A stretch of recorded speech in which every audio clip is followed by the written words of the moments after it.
I don't want to live my life and just be ordinary. I want to be extraordinary. At about 10 o'clock at night, my neighbor across the street calls me. He answers and says, Eric, we're on the way to the hospital right now. Your wife is in labor. My wife is about 26 weeks pregnant. You told me that they could fit in the palm of your hand. Getting that phone call and hearing, unfortunately, you have squamous cell carcinoma, diagnosed with cancer.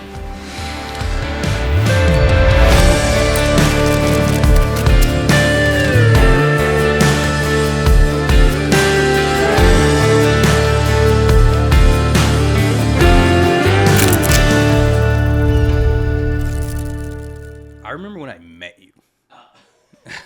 You remember when you met me? I do remember Okay. when I met you. So Mercedes and I moved here in August of 2018. And I met you in September of that year because the office that I was going to work at was still being built out. So the company had me bouncing around office to office. And I was in one office in Windermere, and you were there, and you had the scrubs, and you were loud and you were confident, and I was like, who? No. I was like, who's this doctor? Like, who is this guy? And you came up to me and you were like, hey, I'm Eric. Who are you? And I was like, I'm Dr. Cabrera, kind of like shy about it. And you're like, are you gonna work in the area? And I was like, yeah, man, I'm gonna be right down the road. I'll be your Invisalign rep. And I was like, we get one of those, dude? Like, in Chicago, like, I didn't even know who the freaking my Invisalign rep was, you know? And I just remember, like, you were so confident, and the same streak that, has followed you is, and something I've always told you is, I feel like every job that I've ever known you in, or every role I've ever known you in, you've been probably, like, the most passionate person doing what you're doing. Like, when you were at a line, like, doing stuff that you weren't even expected to do. And I've asked you a couple of times, like, dude, like, why, what drives you so much to do some of this stuff, right? Like, it's never a 9 to 5 for you. You know what I mean? I really respect that. Yeah, so thank you. No, thank you. I appreciate you saying that. I appreciate you recognizing that. And I hope that anyone that's watching this, if this is actually part of the of the show, I hope that they see that and they hear what you just said, because I think that it is a rarity. I think it's something that, a lot of people look at their job or their career and they get into a routine where, they're good at what they do.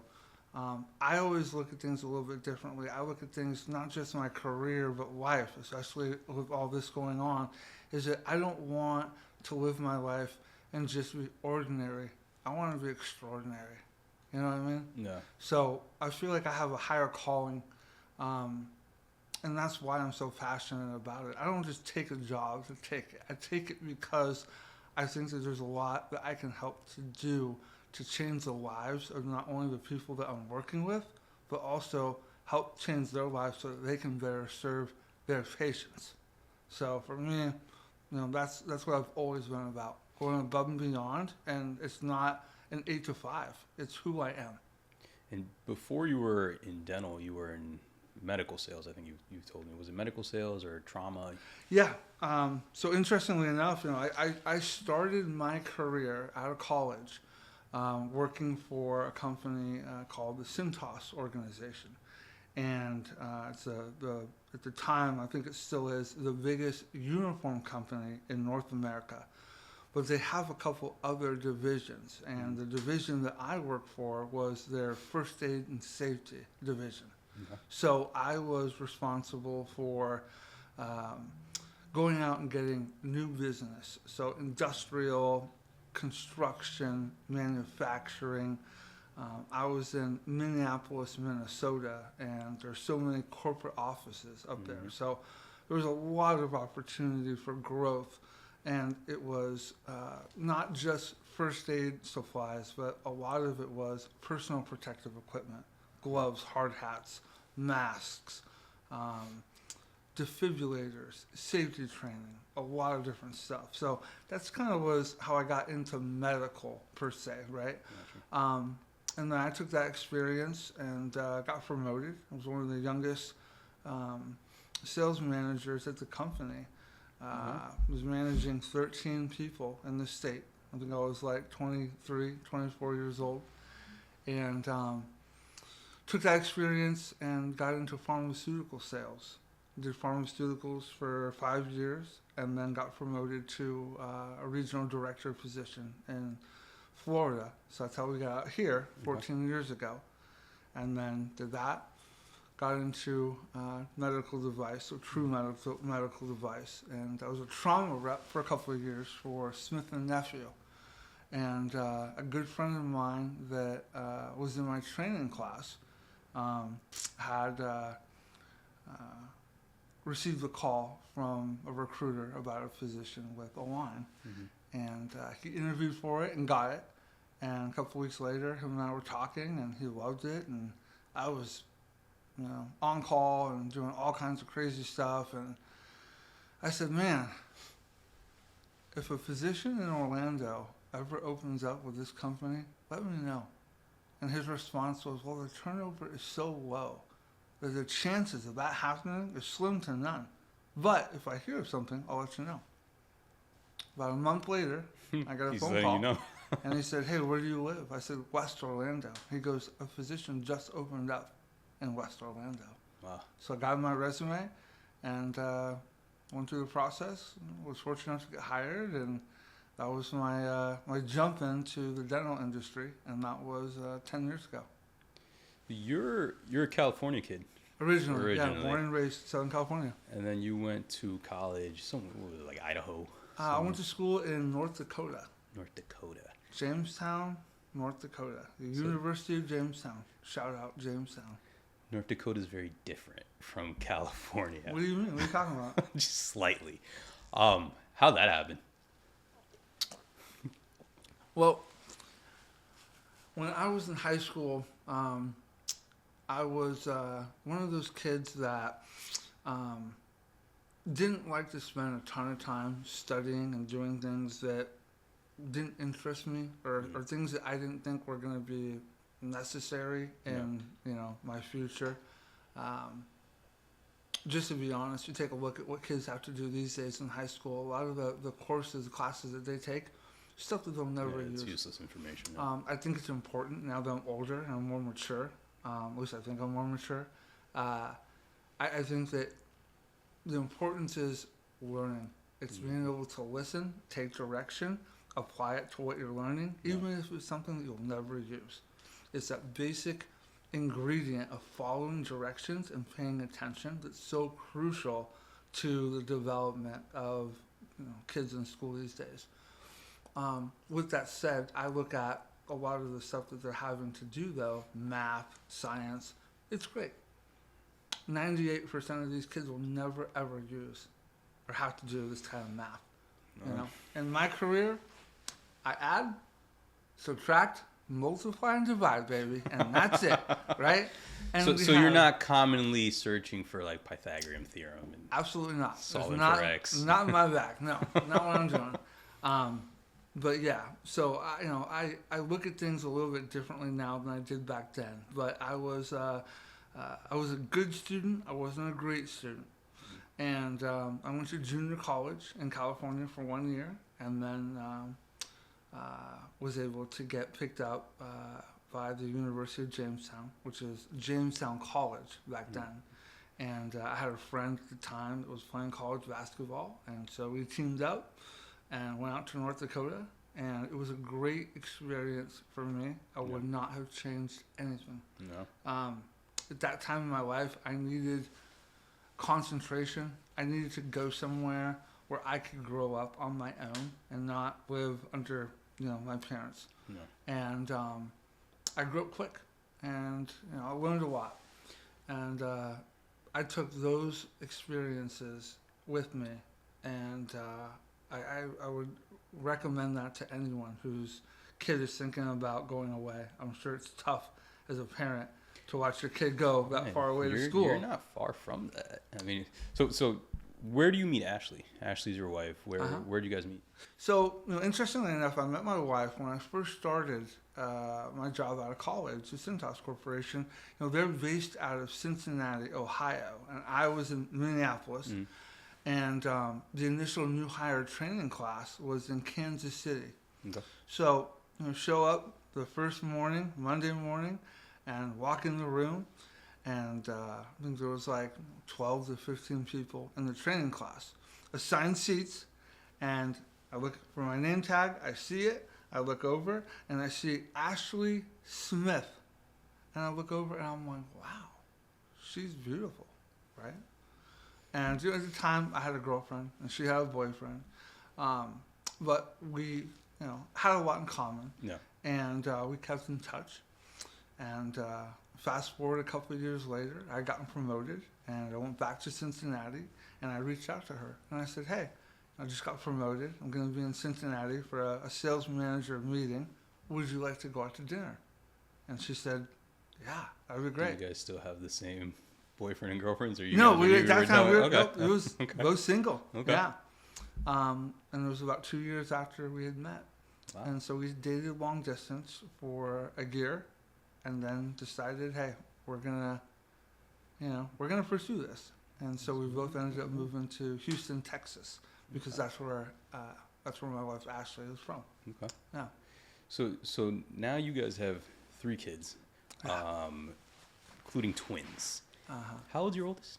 So my oldest son just turned 15 in November. He's playing football, man. He's lifting weights. It's a whole new world. Yeah. Yeah, and I'll tell you, the change happens fast. Yeah. It really does. I feel like from the time over the summer, call it 4 or 5 months ago, until now, I've seen the biggest change in him physically and also mentally. Yeah. Being more mature, taking on more responsibility, taking ownership over the things that he needs to do to be successful in school. Yeah. So I'm really, really proud of him. Really proud of him. And your twins are? The twins are 12. So they are turning 13 in January. Oh, man. And it's chaotic. It is. I bet. 1 in high school, 2 in middle school. My wife works full time. It's a lot. It's a lot to juggle. You know this. You've got 2.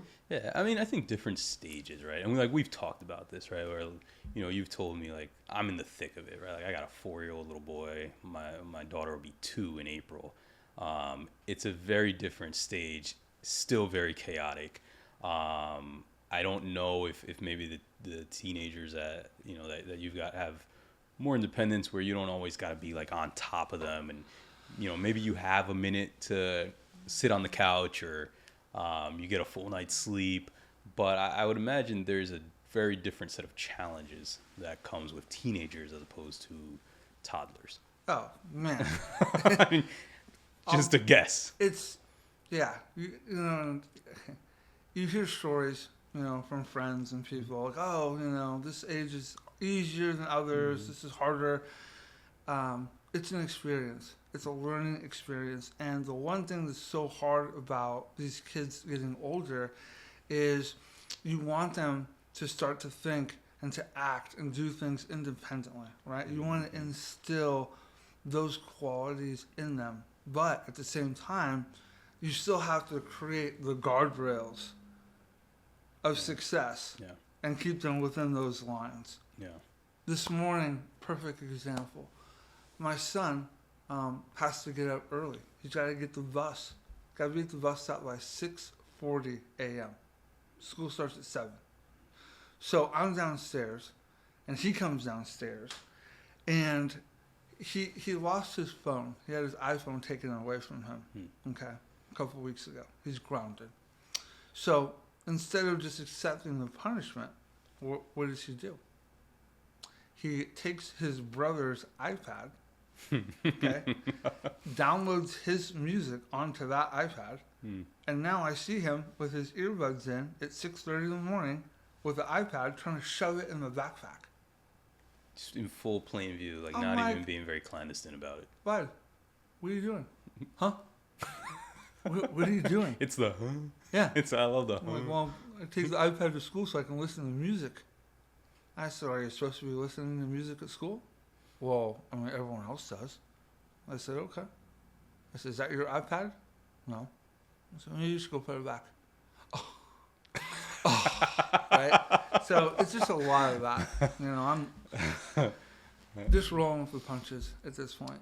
You know. you've told me this story before, but your twins had a pretty dramatic start to their life, man. Yeah. Turns out that you weren't even in town when Ashley went into labor because I think you were on a business trip or something. Yeah. But she wasn't supposed to be going into labor. So it's not like she was like 38 weeks and you skipped town. Yeah. That's not what happened. Yeah, it's a lot of people know this story. A lot of people don't know this story, and again, talk about perseverance. Talk about the importance of keeping a positive mindset. Positive mindset. Call it relentless positivity. So, 12 years ago, my wife was pregnant, and I had just started my first medical device job. And I was working with a small company that was based out of Latham, New York. You're a New York guy. Mm-hmm. Do you know where Latham, New York is? It's like far up north, right? Oh man, it's in the middle of nowhere. Yeah. And so what you do is you fly. I believe it was like, what's the capital? Albany. Okay, so you fly into Albany. Yeah. And then it's like an hour north of there. Yeah. Small town, middle of nowhere. Well, of course, got to make it difficult. I get hired at the end of the year, Mhm. and guess when the training class is? First week of January, after New Year's. So my wife is about 26 weeks pregnant. Okay. Everything's fine. I think it was the second night that I was up there. The temperature was in the low teens. Snow on the ground. I think I'm staying at like a Hampton Inn. Okay. And we get done with the training class for the day, go back to the hotel. I call Ashley and I say, hey, how you doing? Good. Talk for a couple minutes. She says, I'm not really feeling great. I'm going to go to bed early. And I said, okay. So I ended up going out to dinner with the people in my training class. And at about 10 o'clock at night, my neighbor across the street calls me. And I had my phone in my pocket, didn't get the call. He left a voicemail, called me a couple of times, so finally called him back about 20 minutes later. And he answers and says, Eric, we're on the way to the hospital right now. Your wife is in labor. 26 weeks. 26 weeks. That's just barely starting the second trimester. Yeah, yeah. So immediately, I'm like stunned, shocked. Yeah. So I get off the phone, I go back to the hotel immediately, pack my stuff up, call a cab. This is before Uber. No Uber, no Lyft. Yellow cab, old school. In Latham, New York. Yep. Call a taxi, have the taxi take me to the airport. Get to the airport about 12:30 in the morning. There's no more flights. So I had to book the flight at the airport, and luckily enough, I was able to get on the first flight out to Orlando at 6:30 in the morning. So I ended up having to 4 stay. hours and change later. Yeah, having to stay at the airport for the next 4 or 5 hours, and just having to sit there hopelessly, not be able to be there to support my wife. Yeah. And one of the most challenging, scary, difficult times of her life.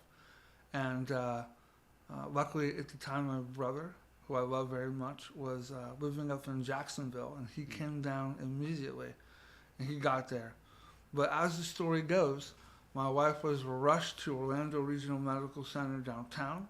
The Winnie Palmer Hospital for Women.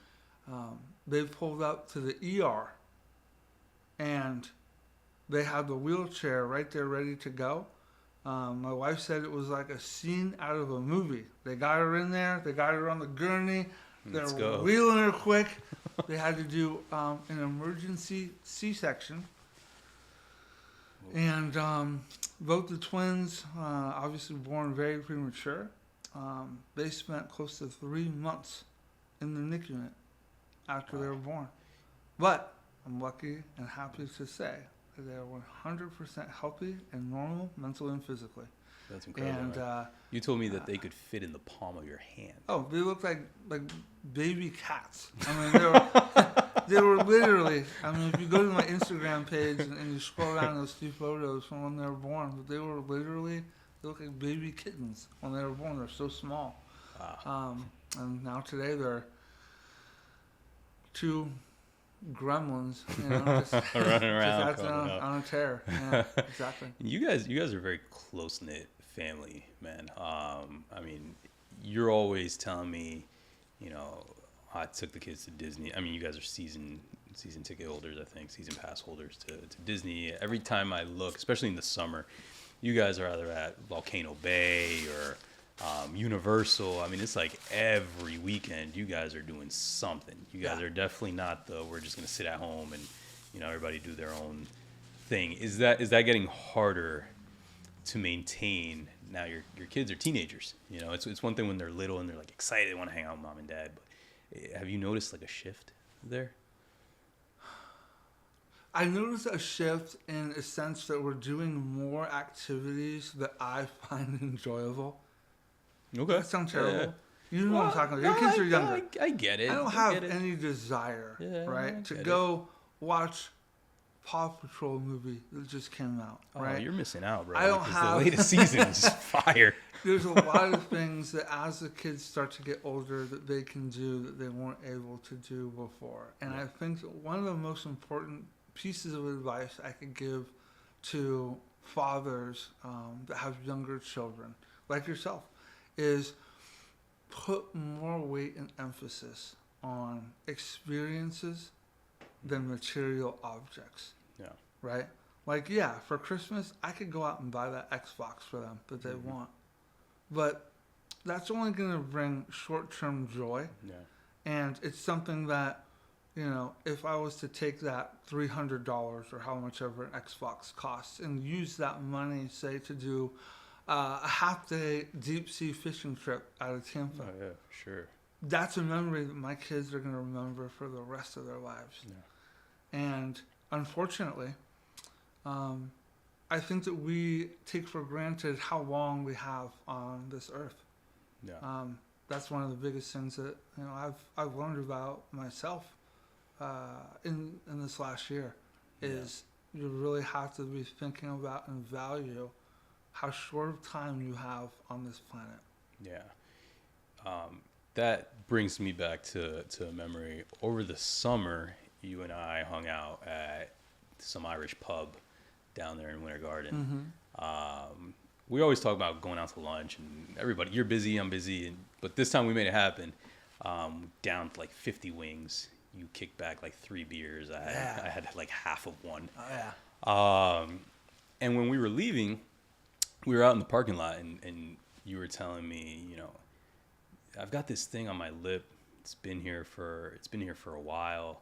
I'm a little bit concerned about it because I have a history of chewing tobacco, I think is what you had said. Yeah. And I didn't see the lesion. You know, we were just hanging out. So I didn't, you know, I'm not going to like pull your lip down and take a look in the parking lot, but I've seen in my practice, like I've seen a lot of lipomas, I've seen fibromas.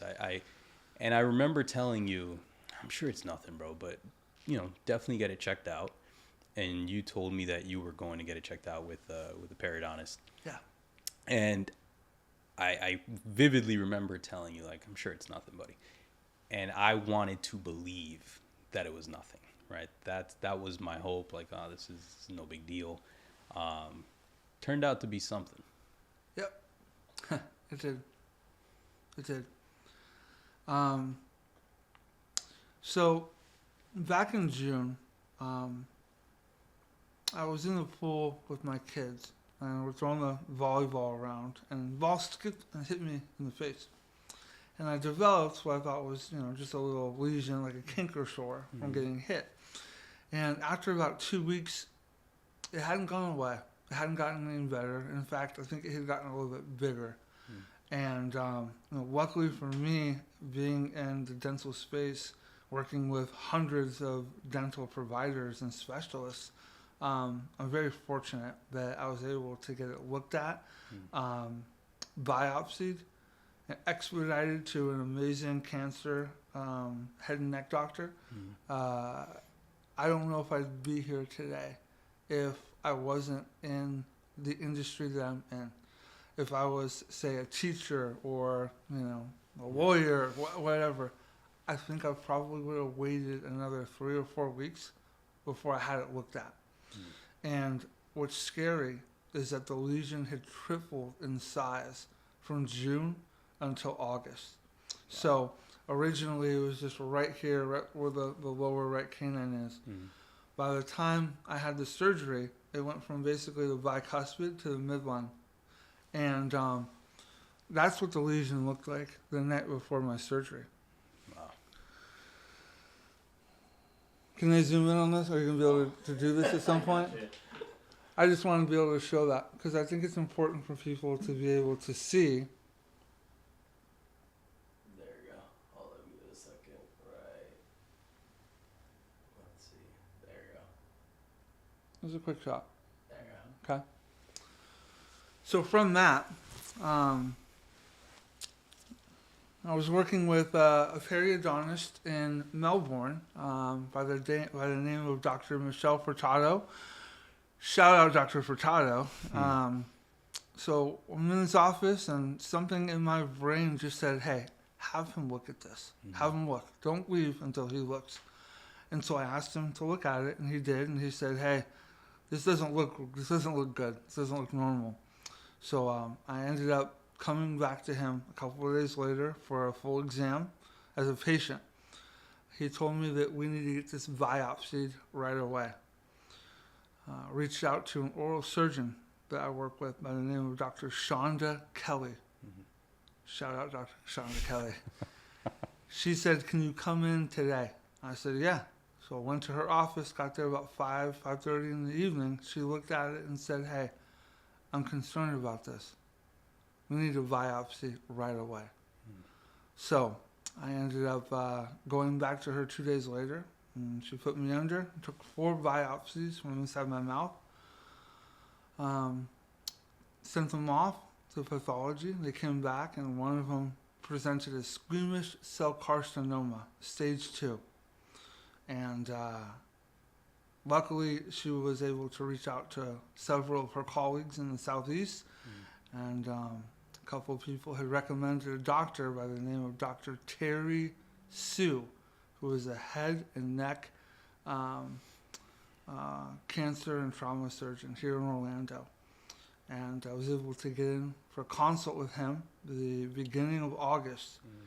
Unfortunately, he's a very busy man, and wasn't able to get in for the surgery until August 27th.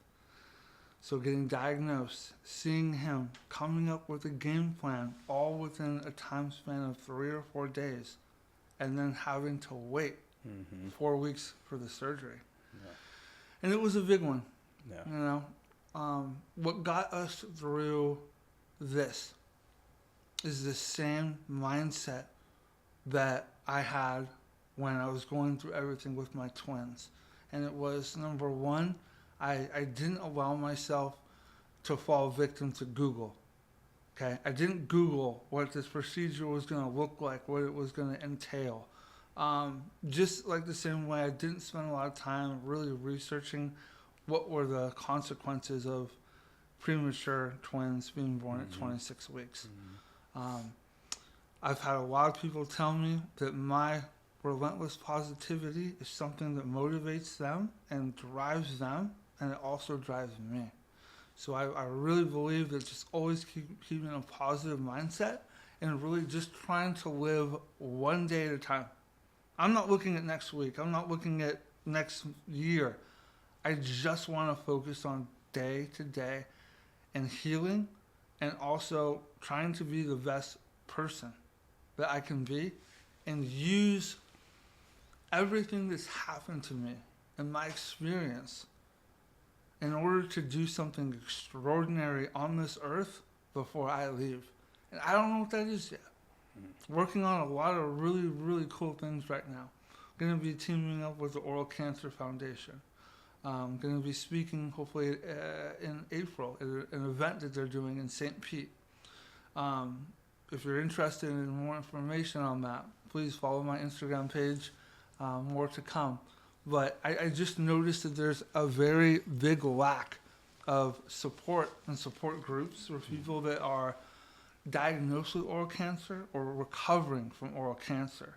I am part of a support group. That support group is based out of the UK. I couldn't find Really? anything in the United States. Wow. So I've got an amazing group that I've been on one call 2 weeks ago on their Facebook group. Very supportive. But specifically here in Central Florida, there is nothing. And so I want to use my platform, and my following, and my experience to create a support group for oral cancer patients and survivors. And I want it to be more than just like, oh, we're doing a 5K run, once a year. That's great. We have to do things like that. Not only to raise awareness, but also to raise money. No. But what I'm talking about goes farther than just raising money. I think that oral cancer is on the rise. Yeah. I think if you look at the statistics, and if you look at HPV, something that I know you know a lot about, but we talked about, I think that in the next 5 to 10 years, you're going to see a big increase in the number of people that are getting diagnosed with oral cancer, and it's scary. Yeah. And I just want people to know that it's not a death sentence. It's not. And the mind is a muscle, right? So that relentless positivity that you have, that's a choice that you are making every day, because you are human just like the rest of us are human, and it could be very easy to fall into a why me type of state, right? Yeah. And so you're making a choice every day, like, no, I'm not gonna let this get me down. And going back to that moment when you first found out that it was oral cancer, I mean, you hear the words oral cancer coming from that surgeon. What's the first thing that comes to your mind? You're a husband, you're a father. What's that feeling like? Yeah. It's tough.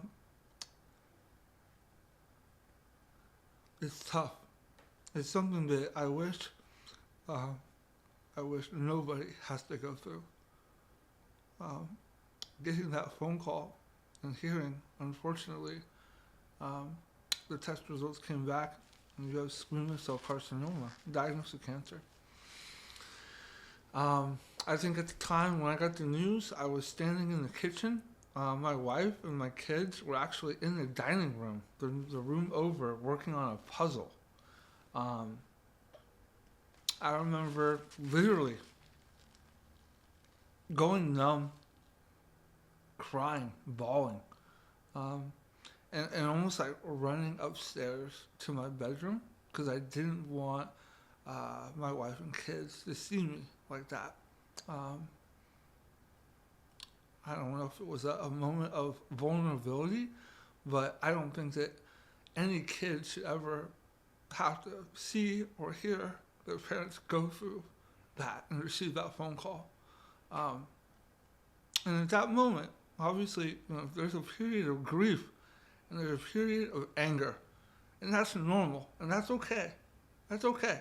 You're gonna feel a lot of different emotions, but I always go back to how can I turn this experience into a positive? And that's why I'm here.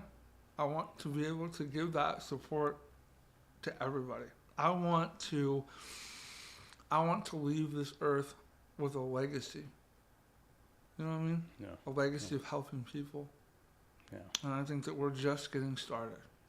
Getting started. That initial moment of vulnerability, I mean, more than anything, I think it speaks to strength, right? Because, I also don't want people to get the impression that you heard the news and it was like, okay, right away, I'm good, I'm ready to fight, I'm gonna be, it's okay to have that moment of fear and numbness.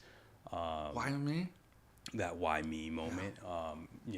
You and I think we've briefly talked about it, but 2023 for me rough year. December 2022 into January, I was sick all the time. Couldn't eat anything without getting We sick. talked about this. Yeah, I was losing a ton of weight. But we're guys. What was your, So- like, how did it start? In my memory, it started when I ate some sushi with Mercedes at a restaurant. Bad news, dude. Won't name the restaurant. But I ate some sushi, man. It was like towards the end of the year, and then it was just always like I could not keep anything down. Put it off. It'll be fine. It'll go away. It'll go away. Was not going away. Then bleeding started happening. And I spoke to a close family friend who's a physician assistant for a gastroenterologist, and she's like, bleeding? You got to get that checked out. Because it wasn't getting any better. My son was 2 years old. Mercedes was pregnant. She was like 6-7 months pregnant. So I went and I had the consult, and they're going through my blood work, and he's asking me all about my symptoms, and the gastroenterologist basically says, everything you're telling me, everything I'm seeing on your blood work, it could be one of two things. It could be something called ulcerative colitis, or you could have colorectal cancer. The same numb feeling that you're describing, I mean, it just hits you like a ton of bricks. Yeah. It's like, I'm 34 years old. I've got a 2-year-old. I've got a wife. But the same thing, the weight is so hard. Yeah. Because they told me that there's the possibility of cancer. I think like it had to be beginning of March. And they're like, we got to biopsy it. You only have a certain number of specialists for an aging population or a population where cancer is growing. And I think that there's a lot of people, unfortunately, that could have been saved if either A, they got in earlier, or B, their care was expedited so that they didn't have to wait weeks before treatment. Yeah, I think it speaks to how fortunate you and I are in the sense, and I ended up thankfully not having cancer, but the fact that I had a close family friend who worked for a gastroenterologist. The guy was booked out till August for a consult. Yeah. And she was able to get me in right away. But again, I was very lucky. I knew somebody. You were fortunate in the sense that you work in the dental field. I mean, you work with surgeons all day long. Yes. So you and I kind of were able to bypass that backlog. Yes. And that ended up being really, really fortunate, especially in your case, because you did not have the benefit of time on your side there. Yep. That's, it's scary, but it's also, I think, inspiring to see how you've taken it. Like I said at the beginning, I've always known you to be somebody of boundless confidence. And from talking to you over the last couple of weeks, there have been a few moments where I think you felt maybe a little bit more vulnerable, or a little bit kind of saddened for a moment, maybe. You're recovering from a major surgery, and that's got to take its toll as well. How do you shake that off? Because there's such a small percentage of people that have to go through this. I think the statistics are 54,000 people in the United States will get diagnosed with oral cancer this year. 54,000. Out of how many people live here? 300 million, something. Million? Yeah. Mm-hmm. Very small percentage. So there's not a one-size-fits-all approach answer to how long it's going to take to heal, or what this is going to be, or what that's going to be. Again, it's really just taking it one day at a time. My healing process, from what I've been told, is I'm ahead of the curve. I'm healing great.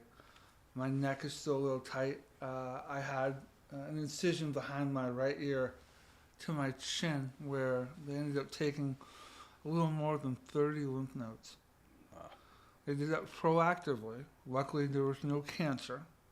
They had to take half of my lip to get the lesion. And you have to take everything outside of the margins, right? So had to reconstruct the lip. Had to extract 6 teeth lower.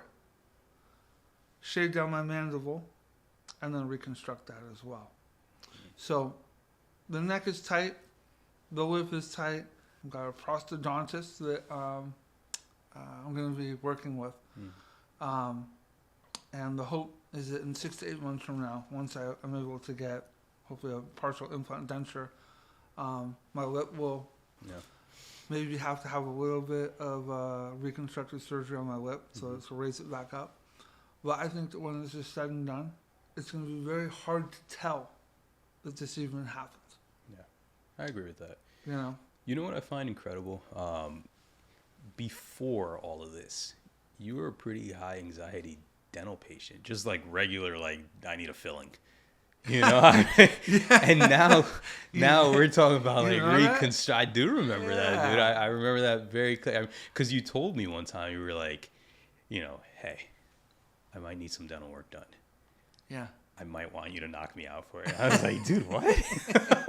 And now look, man, it's like I gotta say this is way beyond like a filling, and you're taking it in stride, man.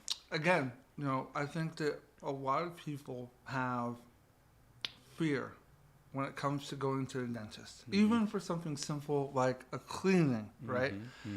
And I think that where that stems from is the fear of the unknown. Yeah. Everyone's afraid of the unknown. That's true. And they're afraid of the perception of, is this going to hurt? What's this going to be like? And I think that that's what keeps people away from the dentist, unfortunately, a lot of times. Yeah. But I think that oral cancer screenings are crucial. Yeah. I think that if you're watching this and you're not getting an oral cancer screening at least once a year, proactively, when you go to your dentist for a cleaning, I think you need to ask. Yeah. I think it's something that in this day and age that most dental offices are doing. Yeah. But I still think that this can pop up to anyone quickly. Yeah. And people need to be aware of what to look for. Yeah. If something in your mouth isn't normal, go get it looked at. Yeah. Yeah. And just as a general, like I tell all of my patients, because we see things like canker sores and ulcers, but most things in the mouth that are no big deal or that are benign will heal within 2 weeks. Yeah. Tops. If we're going on past 2 weeks and this thing's not going away, follow up. Yep. You know, humor is something that I've always known you for. I think you're a pretty funny dude, and I think humor helps you. You know, especially when life gets tough. You know, I remember couple years ago, I think it was, before it was EG Dominates Dental, it was EG Eats Orlando. Tell me a little bit about that. Yeah. Those were I do. Those were the glory days. I was rather upset when that went away, and I went up to you and I was like, dude, like what's and you were like, dude, I'm gaining too much weight. Yeah, I had a choice to make. It was either doing food reviews or diabetes. Right? So okay. I mean, all right. Okay. So one day, I'm trying to think when this was, 2018? Had to have been around there. 2018. Yeah. So historically, my statistics, my stats. So 6'3", 6'4" on a good day with the right shoes. Usually living in about 250 pound range. I love to eat. I love restaurants. I love good food, right? Who doesn't? I want to share those experiences with other people. Yeah. Okay? And so one day decided to do a food review and post it on my Instagram page, and people loved it. People went crazy. And back then I had a private Instagram account with 100 followers, whatever. And I said, you know what? Maybe we're on to something here. So let's create its own page, EG Eats Orlando, and let me just do food reviews. And you just walked around town, man, just eating eating stuff up. Just hitting up the local food trucks, restaurants, all POV videos of me devouring food and then talking about if it's good or not, right? Yeah. And what happened in a short period of time was that the videos kind of started to go viral, and a lot of people were like, "Wow, this is hilarious." It was more funny than anything. Yeah. Yeah. And Well, it was real too. it was real. Which is, I think, what I loved about it the most, because it was very unfiltered. Like, you weren't trying to please anyone with your reviews. no, My favorite no. one of all time. Yeah. You were outside of a Publix. Do you remember this one? No. You were outside of a Publix, and it was some sort of might have been like a roast beef sandwich or something. And so they're doing samples, and Publix has their table out, and there's a young lady, and she hands you the sample, and you're like, "Here we go, Publix. Let's see, roast beef, Publix." And you take a bite, and you're chewing, and your face goes dry. My God, this is dry. No flavor. Need more mayo. Yeah, no mayo, just And bun and meat. And the poor little girl in the back is like mortified. And you're like, Publix, sticks to what you know best. And she's just like, oh my God. Dude. Like, you weren't going to go in there and tell her, like, oh, this is pretty good. I think you were like 3.2, because you were always at a 10. Mm-hmm. So you're like 3.2, Publix. Like, you went in on this poor kid, man. Yeah. I really loved doing the food reviews. The issue is I gained about 30 pounds Wow. in 6 months doing, That's dedication, man. 2 or 3 food reviews a week. Crept up on me quick. I mean, hey, I'm not a young man anymore, man. Yeah, dedication, bro. Metabolism starts to slow down. But you were doing it for us. Yeah, doing it for the people, right? Well, I'll tell you what. I haven't done a food review in a long time, obviously, because I'm missing some teeth here. Yeah. I mean, we're talking about eating. I mean, I'm chewing on the back molars here, right? Yeah. But I think it might be kind of cool if you and I We're bringing it back. did a review right now. Let's do a review. Do you want to do a review Let's right now? do a review. Let's bring So, it back. I actually brought in a local favorite. I brought in Donut King this Okay. morning. I've got an assortment of donuts. What I think we should do, I think we should pick one. Okay. I think we should do our own review right now. Let's do it right Sample. now. Let's So- do it right now. Let's see. I'm going to show the people what we brought in this morning. So we got Donut King, Highway 27, Mineola. Got an assortment of donuts this morning for us. Went with the old specialties, if you can see that. Mm-hmm. Yeah, you see that? Oh, okay. Mhm. The question is, what would you like, sir? Where do you want to go? I'm looking at some Fruity Pebbles over there. Okay. Fruity Pebbles was always my favorite cereal grab as a one. kid, so I'm gonna. You want me to bring you a napkin? Napkins are overrated. Okay. I think I'm going to go with the maple bacon. That's You bold. see that? That's bold. Maple bacon. All right. What would you like to go with, sir? I don't think I even want to go with anything. No, You you're sure? Gonna, you gotta go Hey, with buddy, it's something, up to dude. you. Yeah. I was like, You're I in. haven't eaten breakfast yet. This is breakfast.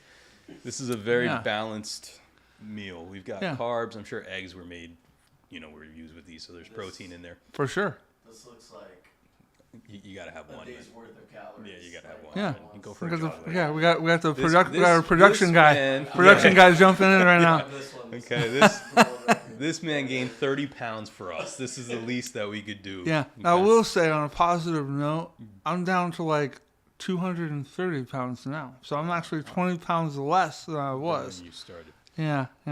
So I can take a couple bites. We'll be Yeah, okay. we'll be all right. All right. We'll be all right. Let's So go. this is how we do it. All right. We're going to let you start first. Okay. I'll What do go you got? first. What are Here you we go. working with? What are you I've working with? got, Tell the people what you got. Fruity Pebbles here. Okay. Like I said, that was my favorite cereal as a kid.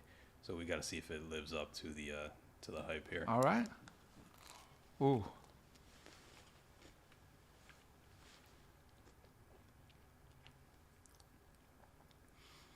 That's really good. Yeah. That's really Yeah. good. What is that? Vanilla frosting or strawberry? Yeah, no, this is strawberry frosting. But what I like about it is it's not overpowering. Yeah. Like, the Krispy Kreme donuts that like you bite into it and stuff just like squirts out. Not a fan. Not a fan of that particular squirt. This is really good. This is really good. I'm gonna go with like 9.3. Wow.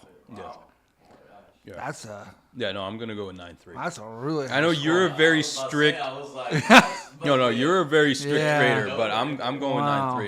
Okay. Yeah, I'm going 9.3. Well, let me ask you, when's the last time you ate a donut? That is true. Probably about 6 months now. Wow, 6 months. Okay. It's been probably about a year since I've had Donut King. It's been a long time. Oh, Donut King. Maple glazed bacon donut. Okay, here we go. Mmm. That looks enjoyable.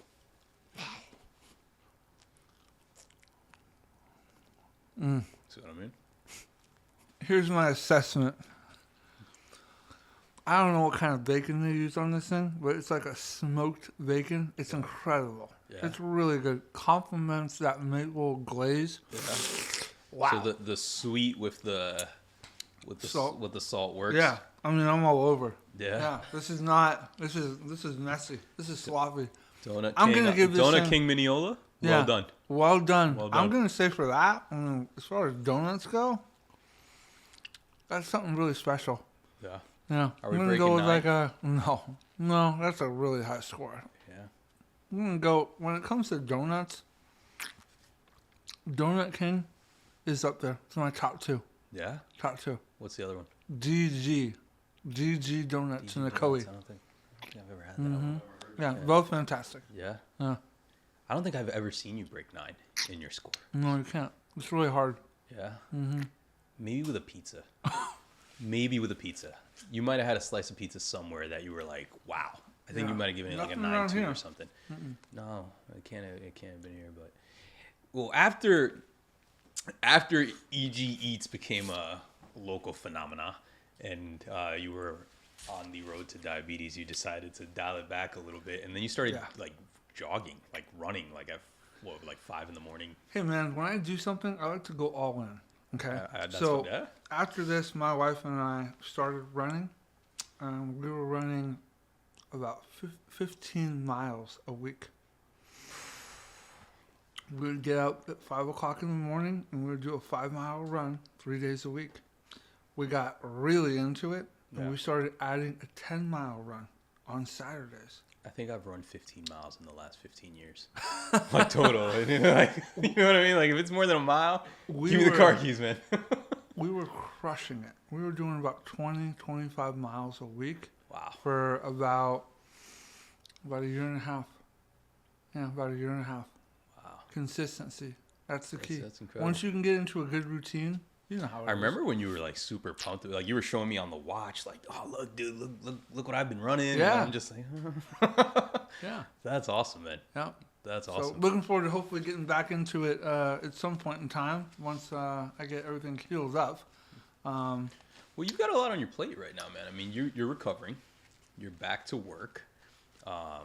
You're podcasting. Balance. How do you find the balance? Does the balance exist? I mean, you've still got to be a father. You've still got to be a husband. Right? Parenting doesn't stop just because you're in recovery. Sure. Right. So it's for me, it's hard to have any sort of balance, right? Like I get home, Mercedes and I get home, and it's like the kids, the dogs, this. This is a passionate project of yours. Yeah.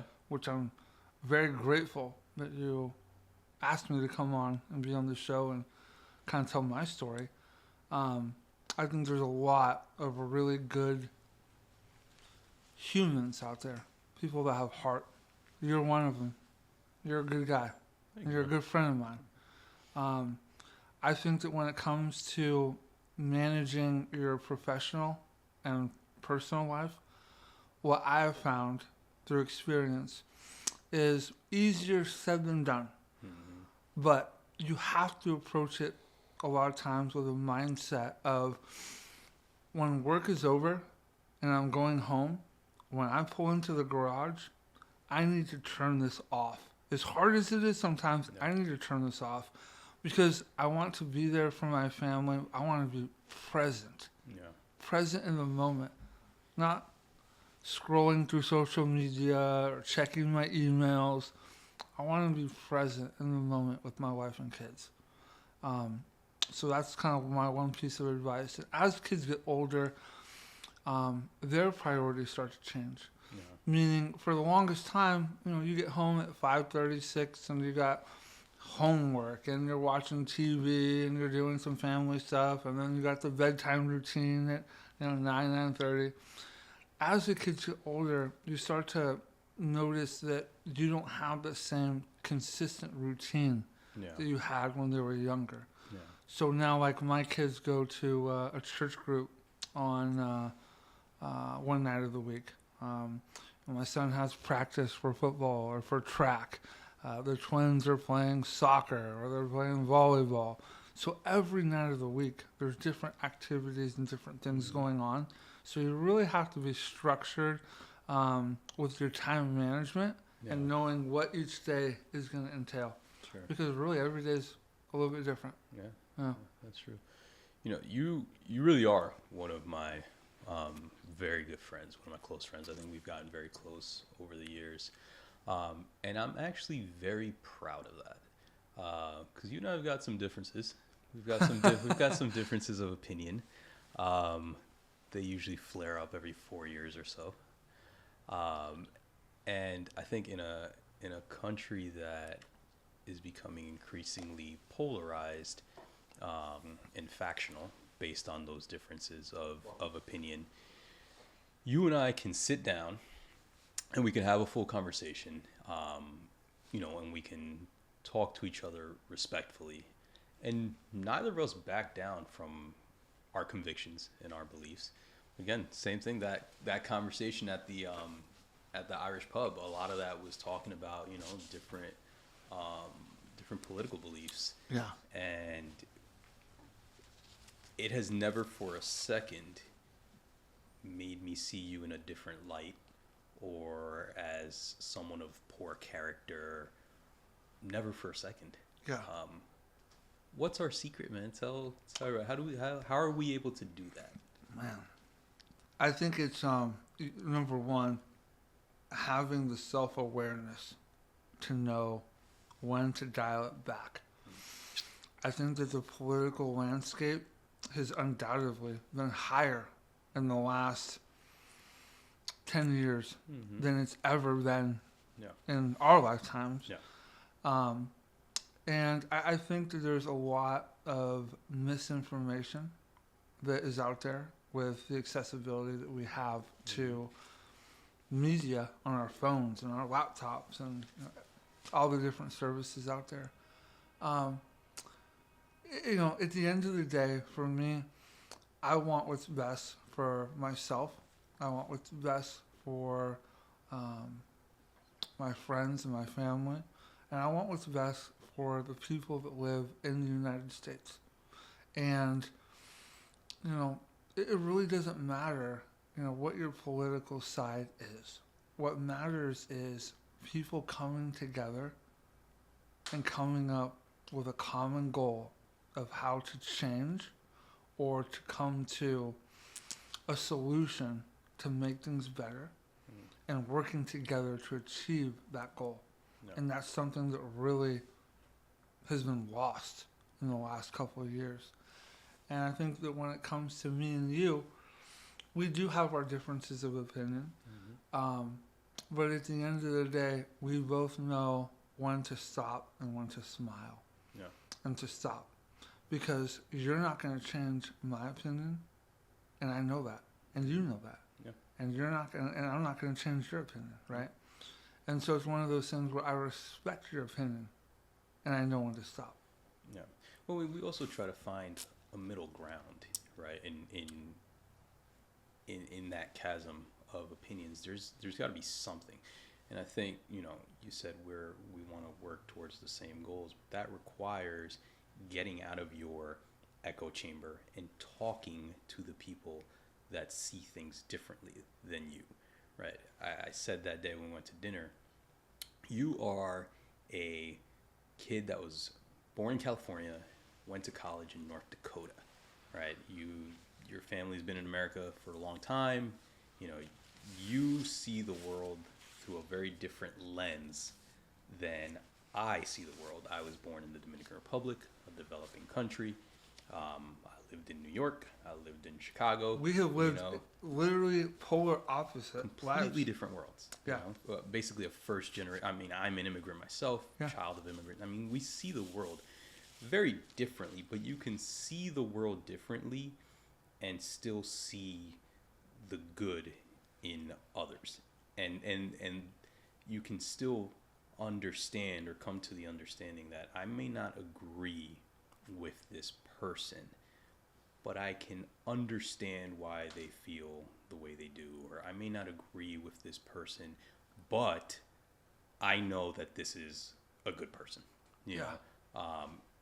And so again, like I've told people, I've told my wife, I've told some of my closest friends, there are people that, you know, I disagree with 100%, you know, and so like some of the things that you believe, I don't understand it.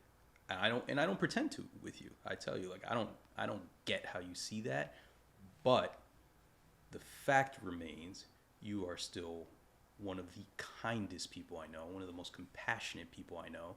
If I need something, I know you're there, you know, so Thank you. how do you Appreciate that. reconcile that? You know, I mean, I hope that people can kind of get out of their bubble a little bit, quote unquote, safe space, and talk to the people that they don't agree with. Your political preference doesn't define who you are as a human being, No, It doesn't. you know? And that's what we all need to remember at the end of the day. What's next for you, man? So we're gonna be healing up. We're very healing soon? up. We're healing up. We're going to be creating, hopefully, either an oral cancer foundation in Central Florida or team up with the actual oral cancer foundation and create a chapter or something specific to Central Florida because we desperately need it. And I want to spearhead that. I want to lead that. So if you're watching this and you want to help, or you have advice, or you have somebody that you want me to reach out to or talk to, please do it. Please do it. I'm at the early stages of developing something, like I said, not ordinary, extraordinary, because it's a tough battle to go through this. And I just want to take the weight on my shoulders because I'm strong. I want to use my strength to help others. I can't think of anyone better to spearhead that effort. I've told you privately, whatever I can do to help you with that, whatever you need, it would be an honor for me to stand lockstep with you in that, man. You know, Appreciate that. Well, I'll tell you, step one is just spreading awareness. There we go, right here. That's where we're at, right here. So if you see this, that's the oral cancer fin right there. And early detection saves lives. I think the statistic was like early detection increases your chances of living by like 75%. It's crazy. Wow. So, you know, just spreading awareness and connecting people and just trying to be a positive light. That's my purpose. Thank you, brother. Thank you for being here, man. Thank you. Thank you for the donuts, dude. This is I gotta fun. tell I did this for you. Okay, I have been so good with like the meal prep, the diet. I've been jogging. I've been doing all this stuff, and you walk in this morning with this box of donuts, and I'm like, "There's no way I'm gonna say no." One bite won't kill you. No, it won't. No. It won't. And matter of fact, neither will 2 bites. You gonna do it? Oh, I'm let's going go back. again. Okay. He's like, this is my only opportunity to do this. I like it. I like it. Cheers. Cool. Thank you so much for Thank having you, me brother. on. Appreciate you.